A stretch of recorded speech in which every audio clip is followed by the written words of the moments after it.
Hey everybody, how's it going? My timing isn't great. I got that a little early. Hope you're all doing well. Welcome to another Wednesday, another Heavy Metallurgy Album Club.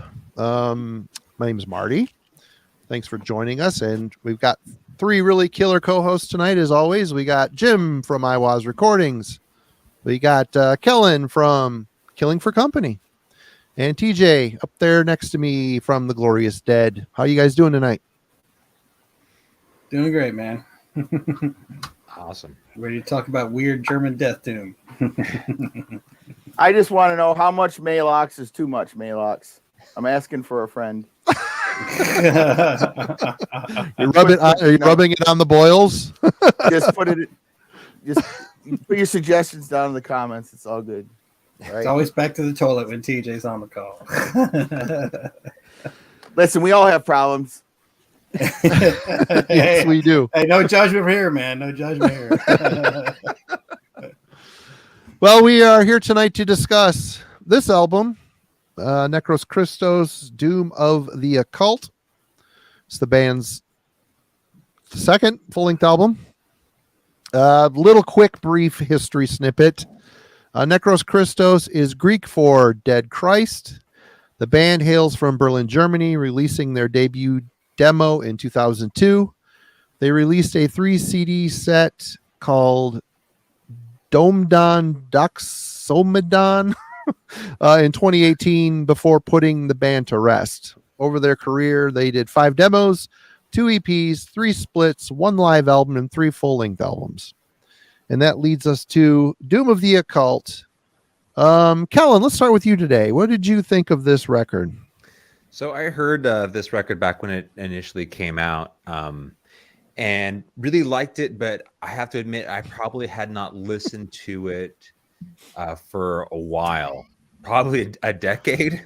It's been a long time. I immediately recognized it. So when Jim pulled it last week, I was eager to listen to it, but there are parts of it that I was expecting that I had remembered just due to like the dark sort of death metal aspect to it, but I remembered it was long.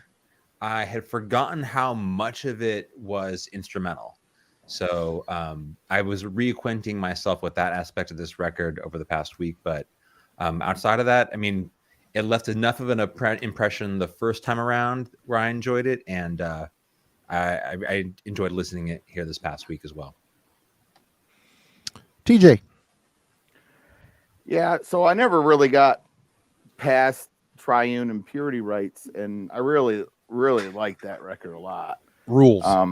Yeah, for sure. You know, my first impression of this, to be you know, perfectly honest, I found it to be kind of boring. You know, I just, it seems, you know, we can get into it deeper as we move along, but I don't hate this record, but I just wasn't really, it kind of plods along. It's a little, you know, I got lost in a lot of it, just in the sense of where it was just like really failed to kind of get a hold of me and take me anywhere. I just wasn't really feeling it, you know. I tried, but you know, it's over an hour and there's so much instrumental stuff on here that's just kind of whatever, you know, that I don't know, man. I'm not, didn't fall in love with this one, but you know, we got some time to talk about it. So. Right on. Jim, obviously you picked it. Yeah. I do really like this record. I do think it has some flaws, and you know, we'll get into all that. You know, I think you know, it would have been easy to pick Trivne Impvrity Rites. You know, everyone loves. I would say most people into extreme death metal love that record, and I do too. And I do think it's better than this one, just like most people do. But that's the easy pick. I wanted to do something a little more challenging, and one that no one ever talks about. And let's get into like why that is, you know, and maybe kind of you know do our thing, disseminate it, and talk about its strengths and weaknesses. So yeah, I do, you know, surprise, you know, like this record a lot, but I'm definitely eager to get into the breakdown. So. All right. Hold on a second. What am I doing? Enter. Banners. Sorry, everybody. I was farting around. For me, Yeah, I mean, I bought this on record when it came out. And in fact, I've got, you know, this guy. This is the first thing I heard by this band. And this album alone, the strength of this album sent me down the rabbit hole to get all their stuff. I got this 9 Graves LP and their final 3 CD set thing here too. And I haven't listened to Doom of the Occult since it came out, and there's kind of a reason for it, I guess. Refamiliarizing myself with it this week.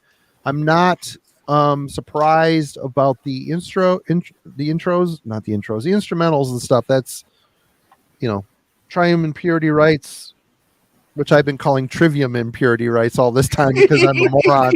The guys corrected me. I'm like, oh shit, you're right. That doesn't say Trivium. Anyway, the strength of that album got me into, you know, really wanting to follow this band because I really like their sound. I like the evil slant that they do. I love the guy's charismatic voice. But this record, man, I'm with TJ on this one. I like a couple of the songs on it a lot. And there's moments on here it's good, but this album hits me like a middle era obituary album. It feels very similar. You know, really plotting, mid-paced, super simple riffs. I mean, a lot of these riffs, they're not even chords, they're notes. They're playing notes. You know, the just really simple chugga chugga chugga chugga chugga chugga chugga type riffs. Some of them are really catchy, but there's just so much wading through the double bass plot, and that's another thing. If the riff is catchy enough on its own, sell it with a rhythmically interesting drum beat. They're not. They're just keeping time. They got a guy keeping time, and he does a good job. He's just not doing any flair. You know, I don't notice any fills. I don't notice anything interesting rhythmically to spice these songs up a bit.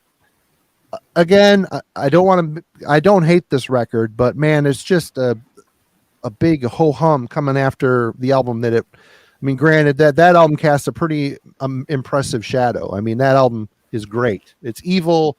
It's just sick, and it's great. And this album, is it more of the same? It is, but it's just not as. It seems like they kind of shot their wad on the album that came before it. But that's just. Yep, Trivium Impvrity. Sorry. But yeah, Jim posed a question with the non-metal instrumentals are typically employed primarily to add color to a metal band's standard attack, playing a backseat role on most heavy metal releases. However, on Doom of the Occult, non-metal instrumentals outnumber the vocals forward metal tracks 13-10. At what point does the use of non-metal instrumentals become a distraction on a recording? Does the sheer number of instrumentals lessen the impact of Necros Christos on their sophomore release? Start with you, TJ. Well, on this record, it just seems so unnecessary, and you know, it's all just so kind of average. I mean, it's, you know, there's a few moments where it really sticks out. What was it? I'm trying to remember the one. I can't remember right off the top of my head. There's one that's a couple minutes long. That's, you know, very Middle Eastern sounding guitars and stuff. You know, it's pretty good. But it's just so repetitive. I don't know. I mean, you know, for, you know, the instrumentals and the intros and the things like that. I mean, we've all come to expect that, and we so many bands do it, and it's just metal has flaws. Yeah. And you know, it's all kind of part of it. For this record, I think he went a little bit overboard. I mean, I realized with these guys, there's kind of an aesthetic that follows along with what they're doing, and there's this whole kind of, you know, ritualistic whatever hokum that they do, you know, and the whole kind of, you know, they get in, you know, like the Shiva and Kali and all this whatever. And of course, I'm not really sure where the death metal Calliope pipe organ thing plays into all that, but you know, it just for these guys, it just seems a little bit. This record just seems like too much. But I don't really think. I mean, who doesn't love a really cool intro or outro or middle piece that's just really really well placed and really well thought out. There's just so many bands that have done it, and if it's good, it's good. And there's that stuff on Triune too. But for this, it just this record in particular, Trivium. And but if for Jim's question, I don't think I don't necessarily think it's a hindrance or a loss for any band per se. This record, man, it just kind of like 20 seconds of him hitting the note on a keyboard and then into another plodding mid-paced death metal song is kind of like whatever. But I overall I think it's just part and parcel for what metal is. Bands want to experiment, bands want to spread their proverbial wings as as it were, and do different things and use different instruments and stuff. And all of us here have know bands and stuff that they all have that stuff in there. So I don't think it's one way or the other. I don't think it's it's just part of it. It's just part of what it is. All right, Kellen.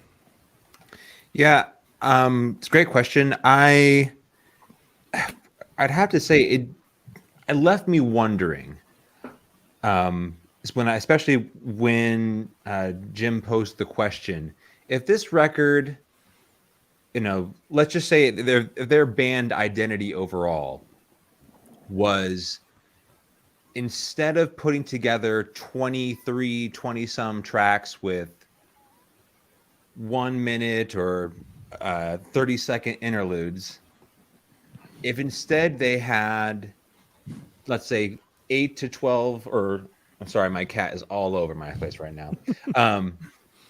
It's like 8 to 10 songs maybe where they're 8 minutes long, and they had combined all these elements together for single songs. If that would have been ideal for me, I guess I would have really be interested to see if they had pursued that route, because it did feel like there was a whole bunch of sort of stop and starts moments during the course of this record where I had a difficult time sort of settling into how songs would sort of exit and intro into one another. I completely agree with what TJ said in terms of the sort of occult ritualism going on this record, and that sort of accents those points. But I do feel it's a little bit of a distraction. Now, to its credit, though, what I will say is it keeps this band and this record, by extension, from being ordinary. Meaning, like, I remember there was another record that came out this year, a band from Israel called Sun Adam, I believe. Transformation was the record. It had got plenty of attention. It was a dark, sort of mid-paced, incantation-style death metal record. They got a lot of attention, and that record, by comparison to me, feels very ordinary. So at least it was like a band trying to do something different in terms of this, style of death metal that was becoming more popular in the era, and trying to approach it differently. So I think, to their credit, I actually think it sort of provided them with enough of a unique identity to sort of set themselves apart from a lot of other bands at the time. But I do wonder if this had been, composed differently and they had the ability to sort of sync up all these different elements, if it'd be helpful for actually creating a more cohesive listening. Since you posed the question, Jim, I'll go next, and you can be the headliner on this one, all right? For me, the instrumental tracks don't really bother me. And even on the last album, Trivne Impvrity Rites, there's a lot of it on there too. A lot. I mean, it's like after every song, there's something going on, and they really kind of pound it into your head. This is a ritualistic album. They're kind of trying to do that again here, but I just kind of take it as a part. It's kind of an integral part of their sound.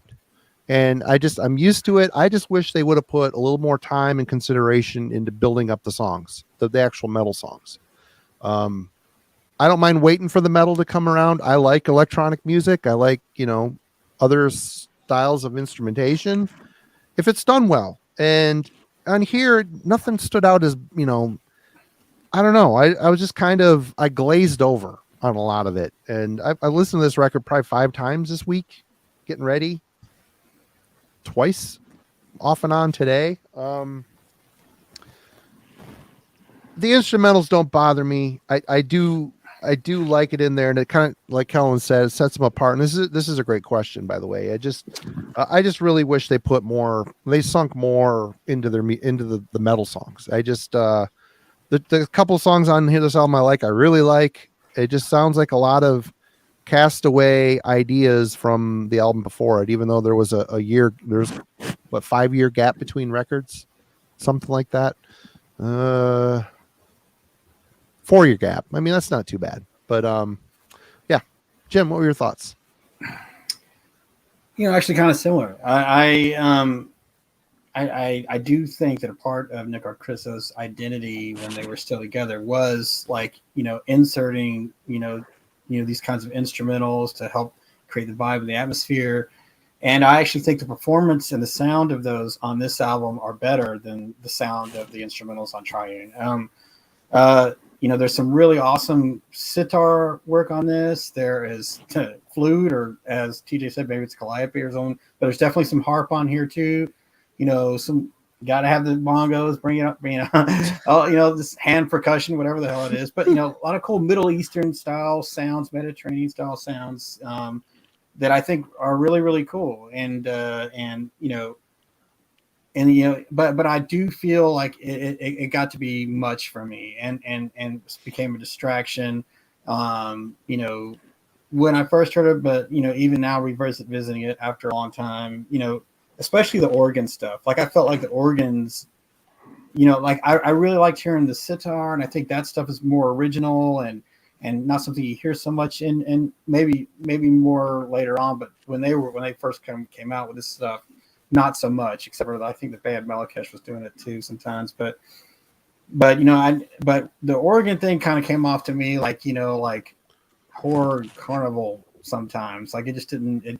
It took me out of it, and to Kellen's point, it kind of took me out of the album, not so much that I like the Middle Eastern stuff, but definitely the organs I felt were kind of 50s horror movie in some points, and just didn't really sit that well with me. So I do feel that there is, for me personally, a point, there's a section on the dial when the needle hits it that I just don't want to hear any more of that I want to get back to the metal. And I do feel, to Marty, your point, that maybe, and kind of backing it up, and not really, the same thing, but sort of is that maybe they spent so much time in getting a much better sound and performance on these instrumentals, because especially there's one that is full length. I think it's Gate 1B. What is that? 4 or 6? I don't know. It's like a track 18.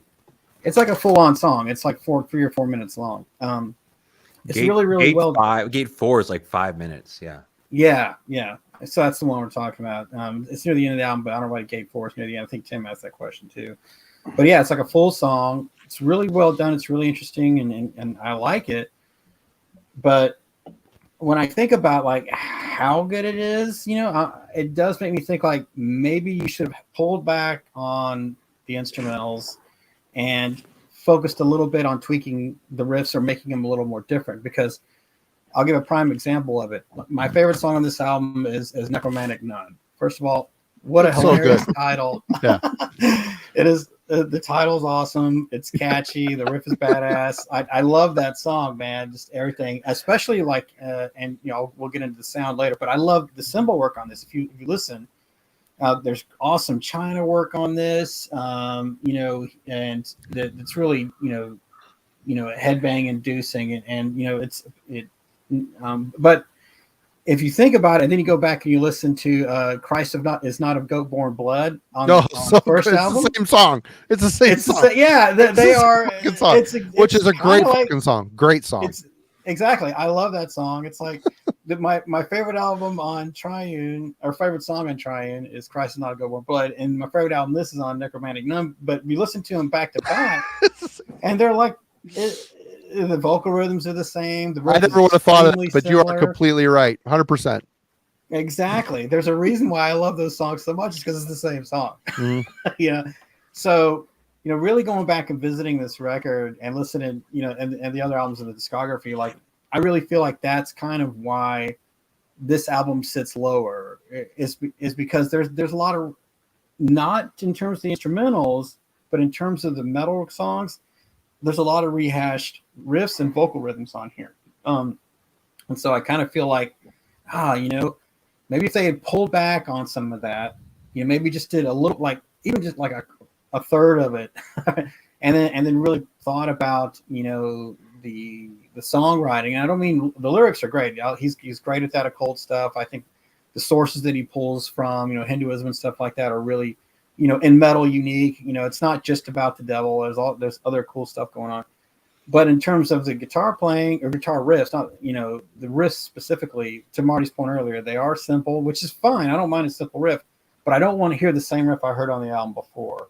You know what I mean? It's very, very similar. So so to answer my own question, yes, I do feel that it can only become a distraction. And I do feel that when the focus on that outweighs the number of metal songs on your record, even if they're short, that tells me you haven't spent enough time on tweaking your riffs to differentiate them enough from what came before. And you're padding it out. I mean, looking at their catalog, I mean, 5 demos, 2 EPs, 3 splits, but their last full-length album is a 3 CD long thing. I mean, they went full on in that, but leading up to this, they didn't really have the finishing power. We got half an album written. Let's fill the other half. You could say, this is part of our religious, whatever experience thing. You can use that as an excuse, but ultimately, at the end of the day, you're kind of padding it out a little bit. Yeah. I think there's so not too. as much thought going into the non-metal side as there is the metal. Of course, in this case, maybe not either. But anyway, go ahead. I didn't mean to interrupt you again. Sorry. No. And the other thing I was going to say was, and I haven't listened to it as much, and I kind of want to revisit it now after sitting with this album a lot this week. Is I'm going to listen to the 9 Graves EP some more, because it's shorter, and I'm wondering if the balance is better, and maybe the riffs are tweaked a little more on that one.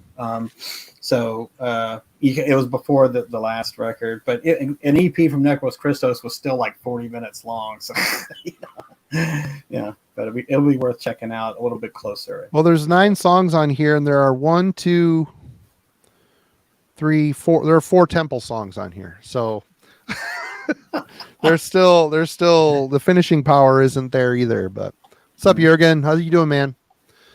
All right, let's talk about the musicality and composition of Doom of the Occult. Kellen. So we kind of touched on it already in terms of their writing style and the pacing of this record. That's probably the first thing that stood out, is just how comfortably mid-paced the overwhelming majority of the actual metal songs are. I do want to make a note that one of the reasons I think the previous Trivium album did so well is you're welcome. You can't unsee it. Well done. The change in the drummer. We get a new drummer for this record, and I think that makes completely sort of mutes the dynamic impact of their metal songs. If you're going to have sort of simple, sort of a comfortable, what do you want to call it? Meat and potatoes, mac and cheese, home cooking, casserole riffs. You need a little bit of spice in there to make it interesting over time. And I think on their first album, we got a whole lot more of like energy. There's it just had some life to it in a way that this record felt sort of lukewarm. And a lot of tom rolls like that. Christ is not of goat-born blood. It builds so much energy and tension. It just makes you clench your teeth, and it's not on this record. This guy is not the same drummer for sure. It's not that they're essentially bad. It's just if you're going to have that kind of a guitar style, and well, that sort of segues into what I do think is one of their strengths is the vocal performance. It's incredibly, like, it dominates in a good way in the sense that it sort of captivates your attention on this record. But then it'll sort of lead into these, while interesting instrumentals, like we kind of mentioned, they kind of dominate a lot of the songwriting time. So while I wouldn't necessarily, it's unimpressive, there's not enough quality death metal for me to kind of give it an overwhelming vote of support. It leaves sort of more open questions in terms of if they had taken a different approach, or if they potentially had different members, if this would have been an improved album. But I think that's what you kind of get with Necros Christos, is a sort of this occult, ritual, instrumental heavy, mid-paced death metal. And it did not disappoint, but at the same time, I think it lacked what some of the previous releases offered. All right, Jim. Yeah, musicality, composition, kind of already alludes to it. I mean, first off, let's be clear. I do like this album. I do think it's really good, and I really enjoy it. I just feel that there is potential that was missed. That there was more that could have been done, and but despite its flaws, I do really like it. I do think that there's some cool moments on the albums, and even though a lot of the riffs are kind of like rewritten Trivne Impvrity Rites riffs, there's some really cool lead work on this album that's really unique. Like even some kind of fun and it's bizarrely placed like blues moments on here in this leads, which sound really strange amongst the darkness of the music, but also kind of help it stand out a little bit more. And even though this drummer is very straightforward, I think he makes some good choices. So maybe some faster tempos I think would have helped break it up, some here. But I like his like followable tom work and stuff like that. It's kind of nice to kind of know what's going on every once in a while and to be able to kind of feel it a little bit. So I'm actually not going to fault them for that. And if you listen to the cymbal work on this, there is some really cool, interesting cymbal work this guy does on here. Unfortunately, it's buried in the mix. It is not loud enough. They gave a lot of credence to his, a lot of attention to his tom sound and his bass drum sound.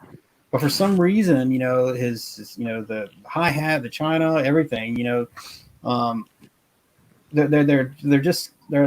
they're kind of buried, and it's a shame because I think that's kind of where he shined a little bit. I'm a big fan of like linear patterns and stuff like that. It's those kind of moments in drumming that make me want to bang my head and stuff like that. And so there's plenty of that going on this record. But I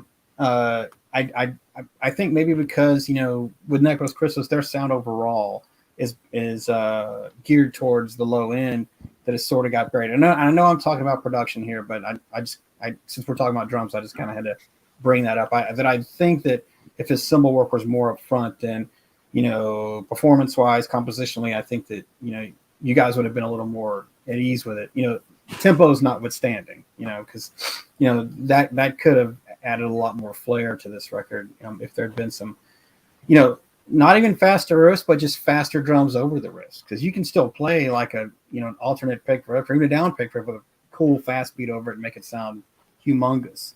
And we didn't really get that, so it's kind of more almost like and maybe they meant for this. Maybe they were meant to have more of a drone-y kind of approach to their songs, where they sort of just kind of nightmarishly fade in and out, and it works that way. But those exciting moments are don't happen as often as a result. So even though I do feel there's plenty of punch the wall moments on here, for me mostly I would say it's sitting outside and contemplating, death or something is the vibe that this album goes off, rather than a beer soaked campfire, listening to Bolt Thrower. It's kind of like the antithesis of that, so still worthwhile in and of its own, but maybe, just with the musical approach, not as interesting, or interesting, but so long that it starts to lose its luster after 50 minutes, 5-0. All right, on. Okay, TJ. I think the song, the songwriting on this record, it's really solid. You can't really take anything away from it. The boring riffs notwithstanding, and I mean, let's be fair, a lot of bands do amazing things with far less, but delivery is so much of it. And I just, so much of that wasn't on here, for me anyway. It does have its moments, but I mean, it just, I agree with Jim that the lead work, the lead work front to back on this is just really great. It's subtle and tasteful. I think it's good. It's it's very tasty. It's very, it all feels very intentional, and it has great feel, and it fits in everything. And I found myself, I actually backed it up a couple times because I was like, God, there are spots in there that, remind me of things like, God, I'd like to try that, or, that felt, feel at home in my playing style, which is very off the cuff and whatever. But I was drawn to it. I thought it was really cool. But there's so many things in it, like, that he leans on some of these little, segues that, to join phrases in the song together, and he repeats them throughout the whole record. These 4 power chord phrases where it's just a palm muted 4 power chords and into the next measure of bars, and it's just like 1,000 bands have used the same exact thing. It's so very identifiable. Like the first time I happened to notice, I was like, oh my God, it's like I've written that into a song. Marty and I were talking about it earlier. It's like, so I don't want to be too hypercritical. Yeah, these guys are dumb and stupid, and wait a minute. Yeah, but it's like he leans on it so hard in this, and it's like, I don't, I mean, it almost feels like, maybe he kind of wrote all this music himself, and so he's, that's kind of the sense I get from it, where, it kind of can become one dimensional when there's one guy working on all of it, and he gets lost in the ideas that he's working on and whatever. But, but still the structures and everything he does are just so kind of spot on and all well put together, and all the songs work. It's just not, there's nothing in here that really blows me away real hard. Again, there's a couple of cool tracks, where is it? But, Necromantic Nun. It's a cool track. But other than that, they play really well. We're getting into production now. So I'll be starting jumping the rails here in a minute. But yeah, so I think it's real. It's all put together well as far as the metal stuff, the instrumental stuff. I think it's just bloated. It's too much. I think the one I really enjoyed was probably like the first Gate 1 or whatever. I think that I like that a lot. And then after that, it's like whatever. They're all really cool. I mentioned that one, the one with the long form one, and Jim had mentioned, I forget which one it was. It's like I think it's Gate 4. Is it 4 or 6 or something? Roman math is hard. Yeah, I think it's Gate 4. Yeah, yeah. And that one's really cool. So it's like there's places where the instrumental stuff just seems like an afterthought. But overall, the metal stuff, it's well put together. It's just kind of tired, yeah. Right on, Alan.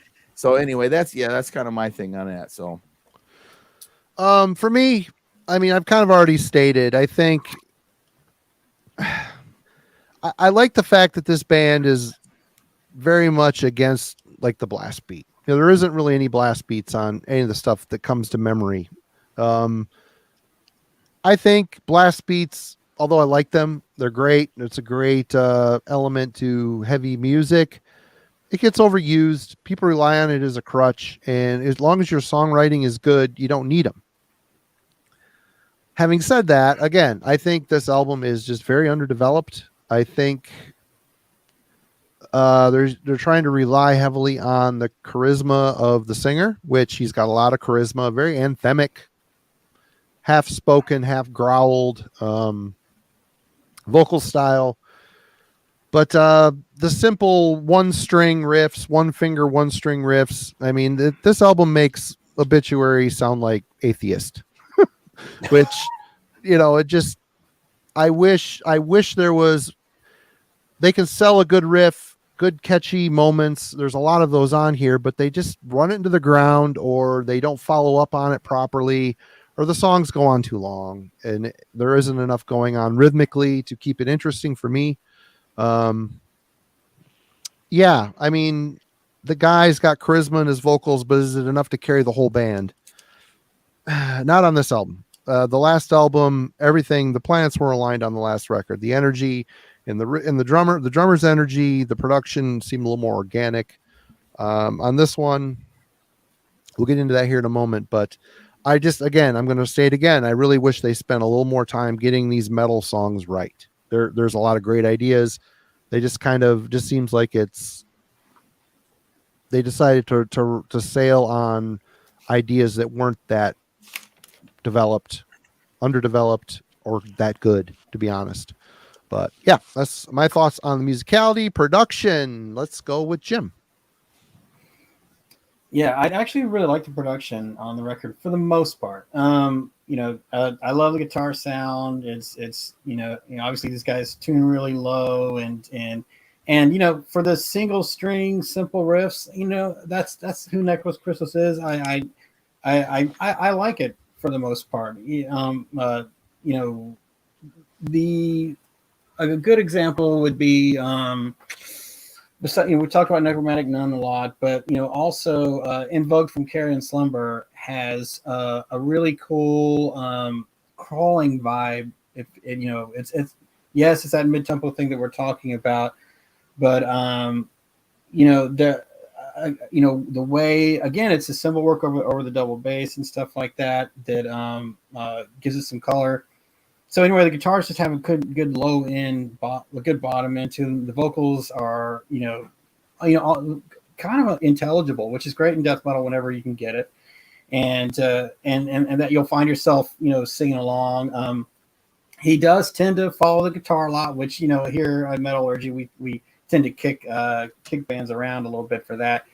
But for Necros Christos, and I think it's mainly because his voice is kind of unique in the scene, and given the overall vibe, like it just kind of works. The whole rhythmic thing, the whole ritual thing, it kind of works that he follows guitar sometimes. So I'm not going to ding him for that. For this kind of music, everybody knows I love distorted bass. I actually am okay with it not being distorted on this album.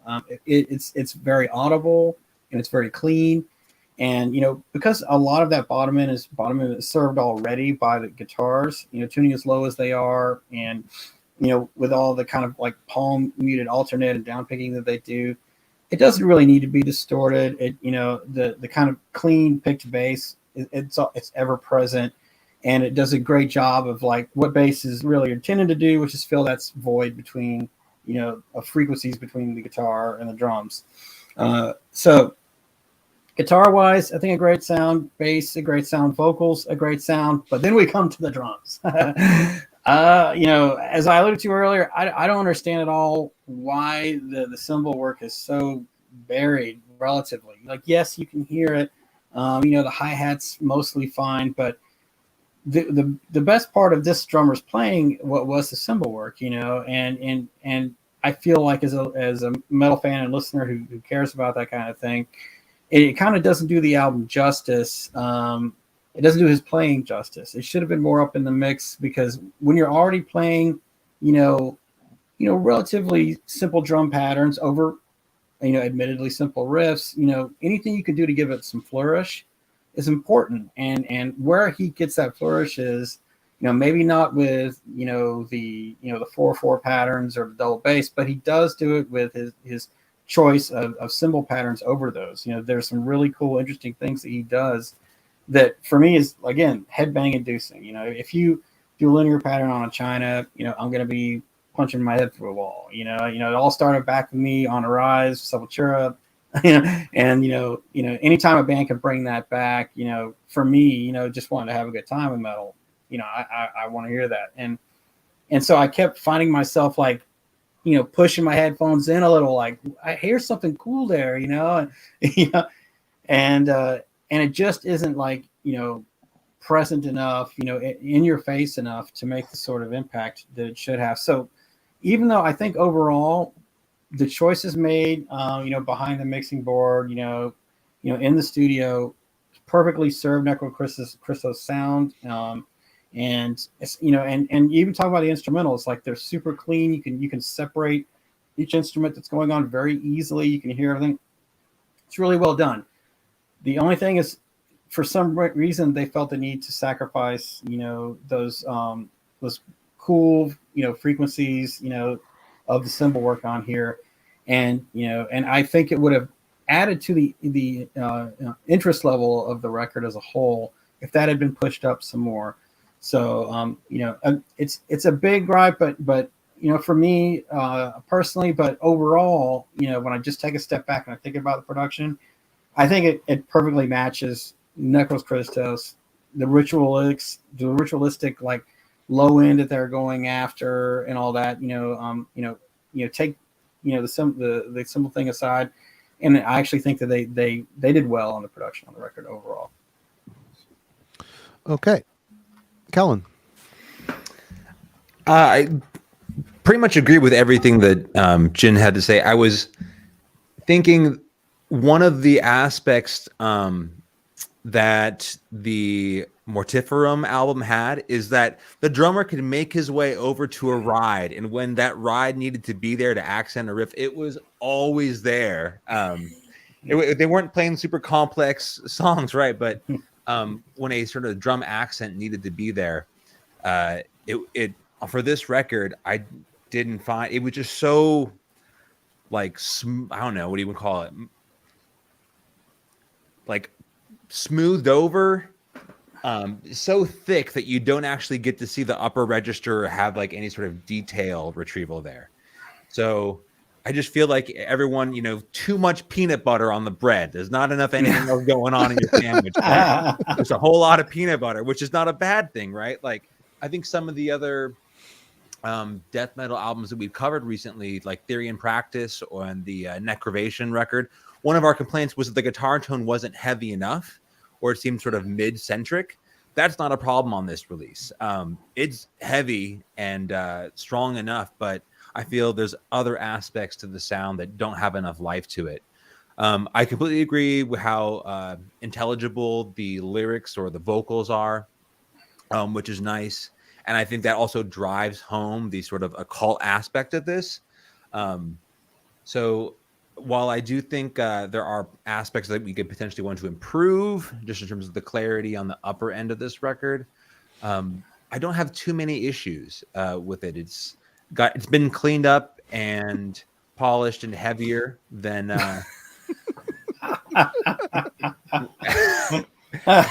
Thanks, Alan.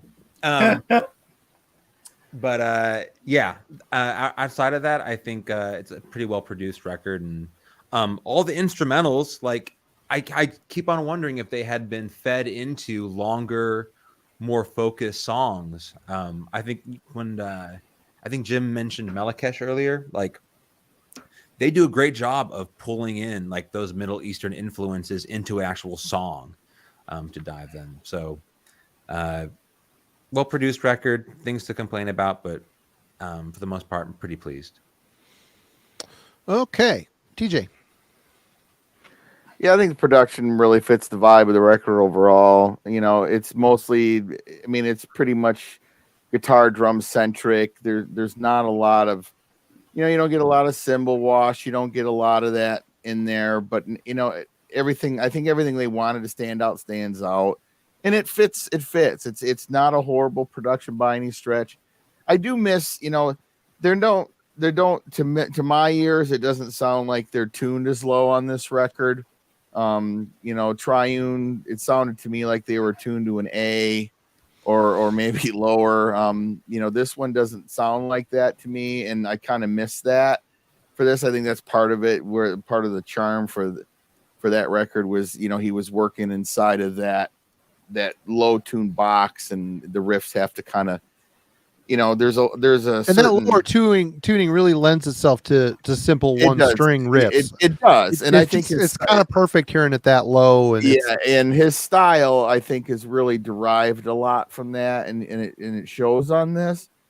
With the higher register, the tuning, I think it loses some of it. He's still tuned pretty low, but it doesn't sound like B to me. But it's hard, you know. Maybe I'm just, you know, maybe it's just the riffing and the scales he's playing in, you know. But I mean, overall, there's, I mean, you know, you can complain about whatever, but I think by and large the production on this fits. The guitar tone's pretty cool.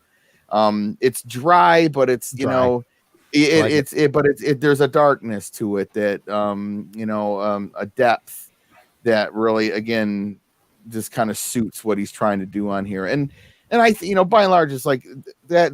None of that's lost on me on this record. It's like, I get it. You know, there's the theme that they're trying to draw from, you know, and so it all kind of works in there, you know. So, but by and large, the production's pretty cool for this. I mean, you guys all summed this up really good, and I would second the. There's no denying. You listen to, you know, a few minutes of a metal Necros Christos song, you know who it is. They just have a very distinct tone, which I really think is cool in this day and age to have. It's kind of an important thing to have, because a lot of bands don't have it. I like, even though the guitar work is really super simplistic and the overall guitar tone is very dry, it still has a booming sound to it. It's their sound. And yeah, I guess after TJ mentioned it earlier this week about the tuning not being as low, he might be right. I don't know. I haven't listened to Triumph in a while. So, but yeah, the riffs he writes would definitely lend themselves to that super low tuning. It would fit perfectly.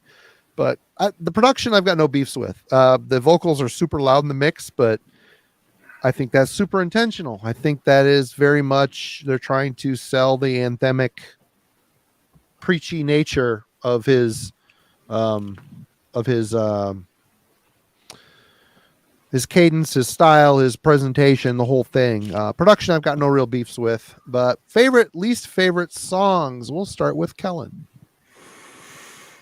So I've just picked the actual metal songs here, because I really didn't have any issues with, like, so I guess they've divided them up between gate and wrote it down. So the gate and temple. So temple is all the organ key work, and gates are all of the sort of acoustic Middle Eastern instruments on it.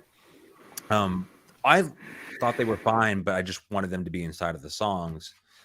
Favorite that song, would have been cool, a nice touch. They didn't do that really For on the sure. last album either. You know? Yeah. So Involved from Carrion Slumber, that as a slower sort of doomier track, I picked that one. And we already talked about Necromantic Nun and Ball Ekron, one of the opening, the first sort of metal song on the album. I liked all of those. Was there a great degree of separation between them and the rest of the? Not really. I think they're all sort of, you know, within the same wheelhouse. So the one that I felt was sort of a missed opportunity that was probably the most intriguing to me was the Doom of Kali Ma, which is like the 9-minute track here. This is, I guess, technically my least favorite, but not because the song was poor. It's actually the one track I think that gets a blast beat on this record. Yeah. but it just felt to me like a missed opportunity. Like, here we get a 9-minute song. I would have loved to see them integrate, right? This could have been like a template of experimentation. So an opportunity to integrate all these different sort of talented elements they have as instrumentalists into a song. Do a Death Doom record where you have 9-minute songs with all these cool Middle Eastern instruments and your keys and your organs. Like, give me that record. 9 minutes where you get a chance to explore that. I think they're talented instrumentalists, and to the point they could pull that off, but they just completely abandon that identity as a, so that one felt like it just a cool Death Doom track that could have been a whole lot more. But so I wrote down as my least favorite here. So Right on. TJ. Favorites, the Necromantic Nun, of course, which we've already all gushed about for the entire chat. And then the Succumbed to Sacrum Fagum. That was a pretty cool track. And also the Pharaonic Dead. I have to mention that because of the tambourine that makes an appearance in that. That's a very interesting choice. Yes, dude, that album is awesome. See, it's all about that percussion. Yeah, but the bells, the bells and stuff. It's just, I think when I heard it at first, I was like, what the hell, and then I'm like, well, you know what, the chimes and the bells and stuff, it all kind of falls into the Kali stuff and Shiva and all that mess, and my least favorites really, I didn't really care for the opening, the Bow of Ekron and Invoked from Carrion Slumber. I don't hate them. They're just, I don't know, picking least and best and least, whatever. It just kind of worked. And then I'll give an honorable mention to the Descending into Kingly Tumba. Tuba. Yes. His vocal cadence on that is just it was just killing me. Tumba, because I was listening to it and I thought he was just over enunciating. I thought he was saying tuba, to be honest. Yeah, well, when I went back to check the song, the track listing, and I was like, oh, that's actually the word he's using. I was like, okay. But yeah, and then again, Necromantic Nun, it's Necromantic Nunna. Yeah, no, exactly. I thought he was just over enunciating the word, Yeah. But then, I mean, in the instrumental stuff, it's like there's moments, that fall and rise on that stuff, but it's just kind of like, whatever. But yeah, that's kind of it. All right, Jim. Yeah, I will call out one of the instrumentals as my least favorite, differing a little from Kellen. It's Temple 3. That's the one that sounds like an evil circus organ. Right, the Calliope. Yeah, I'm like, what is happening here? That instrumental really took me out of it. That one was a slap in the face. But luckily, right after that is Necromantic Nun. So if you guys take, obviously, whoever hasn't heard this record and is watching or listening to this, go listen to that one song and you're good. That one's awesome. I kind of agree a little bit with you today, TJ, on a Bow of Ekron. I don't feel is the strongest opener for them. However, right. I do like the way the riff is starting in a higher key, but then when he starts singing, it just goes like whatever it is they're playing B or whatever, it goes from that like whatever right. The other thing. It just sounds like it's hard barfing like yeah, and I'm like I love totally that. It's a cool song. It's just not the greatest opener, Yeah, exactly. It just needed to be somewhere else on the record. But I will say it like that riff change from the beginning riffs to the verse is great. If you like your guitar to sound like they're vomiting, then yes, Bow of Ekron is for you. I also really like as well, and yes, it is Tumba descending into the kingly Tuba, whatever the hell it is. But yeah, man, there's a lot more of that, vocals fall on the guitar, but it really, really works on this song. I think it especially on the chorus, behind, and there's a really awesome riff about 2.5 minutes in behind the solo. That's super cool. One of the best riffs on the whole record, on that song. And then you know, as they're playing, you know, the final riff that takes you out of the record before the final gate, there's some really cool, like, I would say almost like, you know, single note, monosyllabic, if you will, keyboards following that riff. And it just sort of like, it really works on the fade out there. So I really like that last metal song, descending into Chumbawamba or whatever the hell it is. So yeah, and another thing I'll say about the Pharaonic Dead, besides the tambourine, TJ, which I'm glad you really called that song out. There's some there's some really badass triad based riffs on that song that really bring out the evil on it. So, you know, if you like that, you know, Satan's note or whatever, you're going to get tons of that on that song. And also, again, so me and TJ, we're in alignment tonight. You know, Succumb to Sarcomphagum. Another one of my favorite riffs on the album is in that song. There's like on this song, they really give into the doom. And there's literally like a Sabbathy, which is really kind of strange amongst all the death metal, but a very just pure Sabbath type riff with like the hammer on the, and it just, every time it gets to that part in the song or that, I just like my ears perk up and I feel like, oh man, you know, please do more of that. Please do more of like low note followed by hammer-ons, man. You know, it can never get enough of that. You know, we're 50 years in and it still sounds like the most evil thing ever. So I really love that. So yeah. TJ and I are on a rare moment of alignment tonight. All it took was one Witch Hazel record and their eyes met across the room. I'm gonna bring out my tambourine in celebration. Does he answer in a ritualistic mating ceremony? Yeah. TJ's not of goatborn blood. Temple TJ responds. Will you be my necromantic nun? No. It's in the name.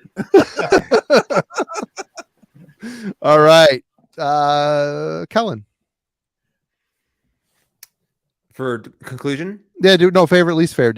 Did you do that already? I got a chance to do those. I think. Okay. Yeah. Everybody, it's just me then. Yep. So you. Distracted by the tambourine. Yeah, I was. I'm the mating ritual. Necromantic Nun, my favorite on here, and Christ is not of goat-born blood is the exact same song. You're exactly right, Jim. I never would have put that together. That's why I like the song so much. It's endlessly catchy, great dark groove and flow. The silly lyrical concept, it just sells this song for me. It's just so freaking dumb, and I love it so much. Feels tongue-in-cheek, and it really helps sell the song. The chorus sticks with you long after the song is done. Doom of Kali Ma, Pyramid of Shakti Love, Flame of Master Shiva is all one song title. Much needed boost in tempo, makes simplistic riffs feel more urgent. It's a very memorable song. Descending into the kingly tuba. Again, just that stupid me thinking it's tuba. It makes me love that song even more because you got to strike the tuba. You got to strike the pose and everything too. I like the more energetic songs on here. Very catchy. There's no songs on here that I dislike, but the two I picked is my least favorite of the metal songs. The Pharaonic Dead, more energy on the song. There's some really good moments on it, but overly simplistic. It gets a little predictable and boring towards the end. Succumb to Sacrum Fagum has its moments again. They start off strong, but they trail off towards the end into uninventive riff ideas and visionless rhythmic choices. So I can't fault them for the sound and the style. It's them at the very core of what they're doing. But the songs are undercooked. Feels undercooked. Feels like they're padding it out. But yeah, let's get into judgment. Final thoughts. We'll go with TJ. C. I give him a C. That's, I didn't hate it. Didn't love it. It was kind of boring, long. So again, it's it just kind of is what it is. It's it's definitely I go back. I actually went back and listened to Trivne Impvrity. There it is. There it is. There it is. It's the final judgment. The Tamarine sold the whole record. But yeah, so I just give it a C. It's it's got its moments. It's not horrible by any stretch, but again, I like Marty's take on it too. It's definitely undercooked. It's padded out. So it's just kind of really patently average. Kellen. So I liked it more than that. I kept on wondering when I was listening to it, because I just streamed it this week. I don't have a physical copy of it. If this would be a record that would actually be better suited for like a vinyl experience where you get a chance to sort of chop it up and listen to it in smaller segments. I don't know if for good luck figuring out which song's which. This whole menorah motif on the back with the album songs are like, who knows what song's which or what's what, and it looks cool, but it has no function. The function and form is anyway. Go ahead. Sorry. defeating my idea here. Yes. As long as you don't care what song is playing, just going with the album. Yeah, maybe. But like, what song is this? Oh, I have no fucking idea. Because I guess it's one of those things where you walk into it with a certain expectation, like, okay, this is a death metal release. I want to listen to it like a traditional death metal album. And I think they make that challenging for you to go through. So I keep on wondering if there was a different way to actually listen to this record that is probably a bit more enjoyable. But I like this band a lot. And I'm actually really happy to kind of go back to it. I'd completely just sort of I knew it existed. It'd been floating around in the ether for the longest time. And then Jen was like, hey, remember that one? Let's go back and explore that. So if I were to find it, I would definitely pick it up. Jim. So yeah, despite pointing out some things that we would have, or even me personally would have liked some different choices on, at the end of the day, I still really like this album. I own it on vinyl for a reason, because I enjoyed it, and I think it's really strong. I do, like most people that like Necros Christos, do think Trivne is a better record. But I admire their attempt to follow up something that's that just as kind of for me for that time, like a Hallmark death metal album. I think they made a really good attempt, to fill its shoes. I don't think their focus was in the right place, and maybe that's why it falls short of that previous album's greatness. That said, a not as good Necros Christos album is a lot better than a lot of other bands' albums. I mean, because overall, their approach is just unique. It's different in the death metal world, in the death metal realm.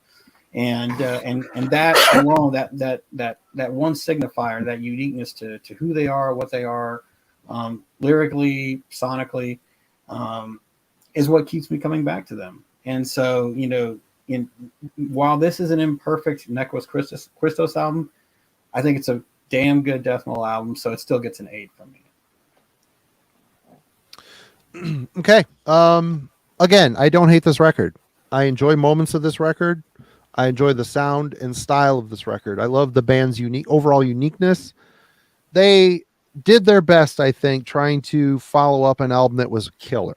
I mean, that's always a tough road for any band to travel. If, say, your first full-length album is so outstanding, how did Morbid Angel follow up Altars of Madness?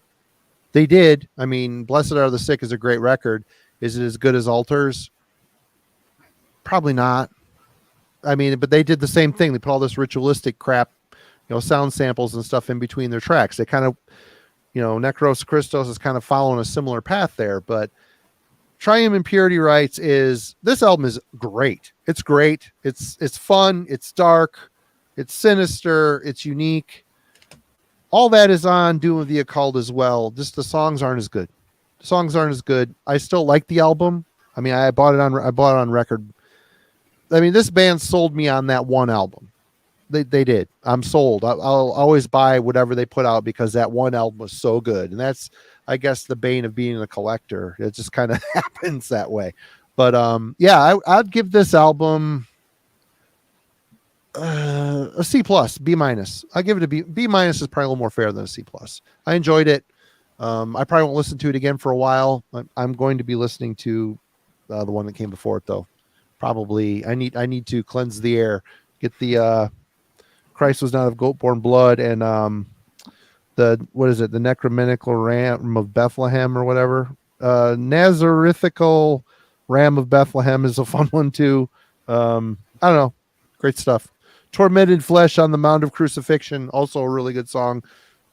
Anyway, yeah, so that's it. We made it through. Thanks for picking this one, Jim. TJ is the next in the Slay team here. What are you picking for? What are you picking for us next week? Please say it's not a stoner album. No. Stoner. No more So, stoner albums. so I struggled all day trying to decide what I wanted to torment you guys with for this week. And it's like, do I want? I got so many things to choose from, and I finally said, let's stay where we're at. Let's stay in the extreme, the death metal. Let's what have you. But let's go the other direction. Let's go to what's kind of the antithesis of this. It's the 32 minutes long. It's the first record by the Australian band Werewolves. The Dead Are Screaming. This is a bludgeoning grind masterpiece, I think, and hopefully everybody enjoys it. There it is. Pretty Cool. Extreme artwork. The Dead I haven't heard of them. Looking forward to it. Screaming. Yeah, it's gonna rip your head right off, is what it's gonna do. All right, nice. All right. So yeah, this is pretty much everything that Necros Christos is not. but still living in the same campground, if you will. So they go to the same dumpster in the campground to throw their vodka bottles away. Yeah, Yep. And yes. their vodka bottles and piss jugs. Yeah. All right.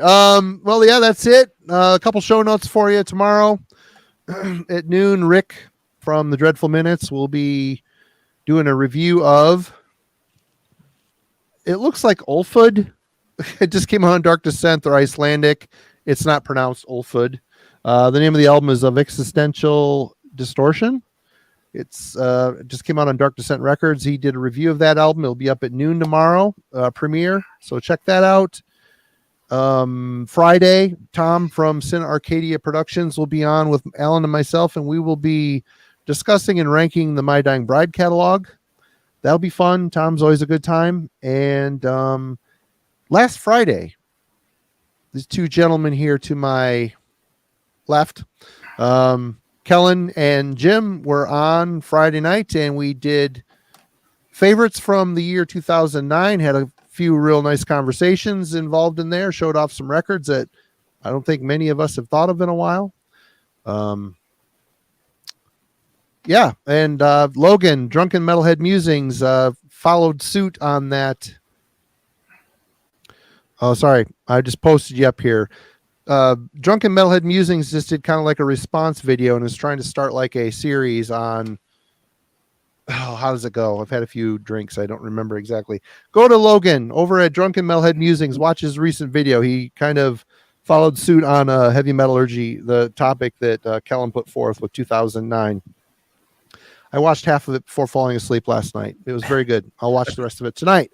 But yes, that's it. I think I've got everything. Werewolves, the Dead Are Screaming. We're on Instagram. We're on Twitch, if that is a streaming platform you prefer.